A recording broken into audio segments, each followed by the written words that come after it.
Toż w meczach pucharowych zasada jest prosta. Trzeba ten mecz wygrać, zrobić awans do następnej rundy. My to zadanie wykonaliśmy. Miał te fazy takie dziwne ten mecz, bo początek mieliśmy bardzo nerwowy, nie mogliśmy sobie ułożyć tej gry. Natomiast druga połowa w naszym wykonaniu już zdecydowanie lepsza, bo chcieliśmy też porotować paru zawodników, żeby no już w piątek gramy, podobnie jak w zresztą mecz, więc zależało nam też na tym, żeby w miarę dobrze to zdrowotnie wyglądało, no ale niestety to jest właśnie ciemna strona tego meczu, bo kontuzja niskiego, rozbita głowa i tam jakieś problemy z zawrotami głowy. Zobaczymy, co się będzie działo dalej, natomiast niepokojący jest uraz Błanika i to taki mały cień kładzie na tym meczu. Dziękuję. Dobrý večer. V prvom momente by som chcel pogratulovať družine Korony že vygrala dzisiaj.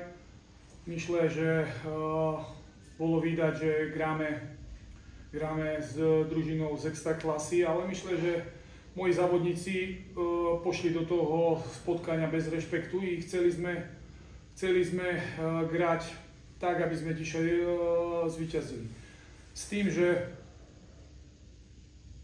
ten meč nevyglądal zle. Musím povedať, že sme odegrali bardzo dobrý meč, ktorý sa hral šibko, i keď warunki i terén nebyl najlepej, ale myslím, že naši chłopaci chceli ísť, aby sme zdobili brámky i grali sme s družinou, ktorá vedela vykožistiť naše blendy. Pri prvom góle sme robili blend, kde sme nastrelili závodníka nášho v pole kárne pri čistej pivce i náš blend vykožistil přetivník.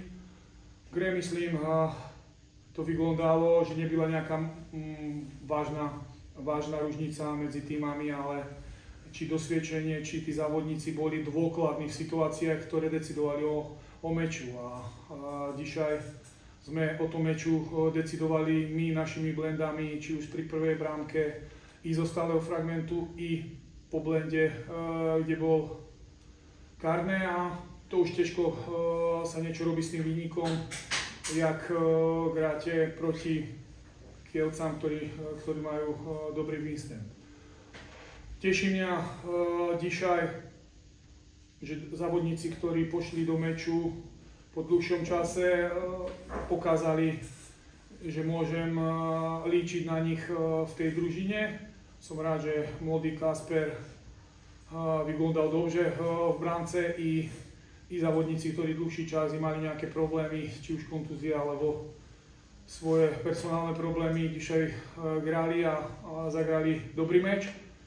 To je s pozitívnom. I ďalší pozitívum bylo závodníci, ktorí pošli po tých góloch, zasa výniku 3-0, pokázali, že chceli zrobiť niečo s tým výnikom.